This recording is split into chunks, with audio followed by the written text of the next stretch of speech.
நண்பர் ஒருவர் என்கிட்ட தன் மகளுடைய திருமணம் சிறப்பாக அமைகிறதுக்காக ஜாதகம் பார்க்க வந்தார். அப்போ ஜாதகம் பார்த்துட்டு பொருத்தம் இல்லாத நட்சத்திரங்களும் பொருந்துகிற நட்சத்திரங்களும் எழுதித்தாங்க அப்படின்னு கேட்டார். நான் பொருத்தம் இல்லாத நட்சத்திரங்கள் அப்படின்னு ஒரு 6 நட்சத்திரம் இருக்குயா.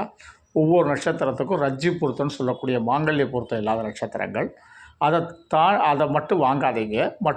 மற்ற நட்சத்திரங்களை நீங்கள் வாங்கி ஜாதகத்தை என்கிட்ட கொண்டுட்டு வாங்க. ஜாதகங்கள் நல்லா இருக்குதா, 2, 4, 7, 8, 12ஆம் இடம்லாம் நல்லா இருக்கா, பின்னால் உள்ள திசைகள்லாம் நல்லா இருக்கா அப்படின்னு ஆழ்ந்து பார்க்கணும் அப்படிங்கிறார். சார் எல்லோரும் தான் எழுதி கொடுக்காங்க சார், பொருந்துகிற நட்சத்திரம் எழுதி கொடுங்க சார், நாங்கள் பார்த்துக்கிறோம் அப்படின்னார். சார் அப்படி இல்லை அப்படின்னார்.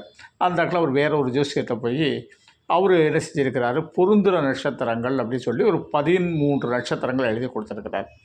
இவரும் என்ன செஞ்சுருக்கிறாரு, போய் அடிக்கடி போய் ஜோசியத்தை பார்த்து எதுக்கு நம்ம செலவு பண்ணணும் அப்படின்னு சொல்லி அந்த பொருந்துகிற நட்சத்திரத்தை போய் என்ன செய்கிறார், மேட்ரிமோனியில் போய் எடுக்கிறாரு.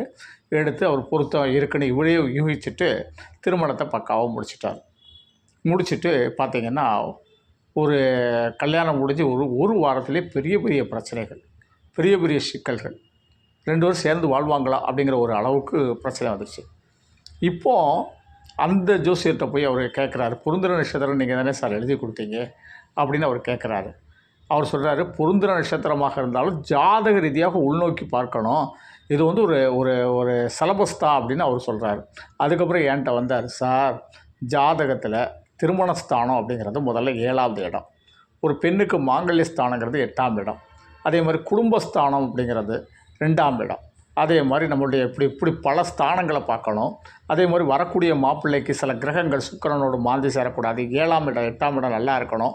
இதெல்லாம் நாங்கள் ஆழ்ந்து ஆராயணும். வெறும் நட்சத்திரம் இப்போ சுப்பிரமணி அப்படின்னா நல்லவன் அப்படின்னு நம்ம முடிவு பண்ணிட்டு, சார் ஒரு சுப்பிரமணியிட்ட போய் பழகிறான்னா அந்த சுப்பிரமணி திருடனாக கூட இருக்கலாம், எல்லோரும் முருகப்பெருமானாக இருக்க முடியாது.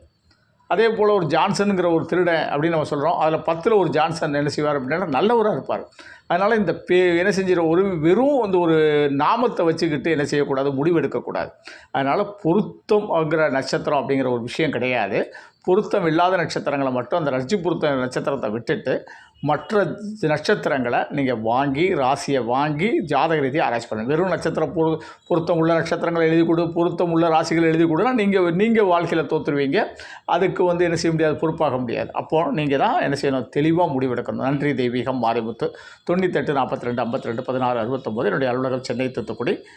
உங்களுக்கு செல்ஃபோனில் நீங்கள் வாட்ஸ்அப்பில் டீட்டெயிலாம் அனுப்பி ஜிபே பண்ணிட்டீங்கன்னா உங்களுக்கு ஆன்லைனில் ஜாதகம் பார்க்கப்படும். நன்றி. தெய்வீகம் மாரிமுத்து.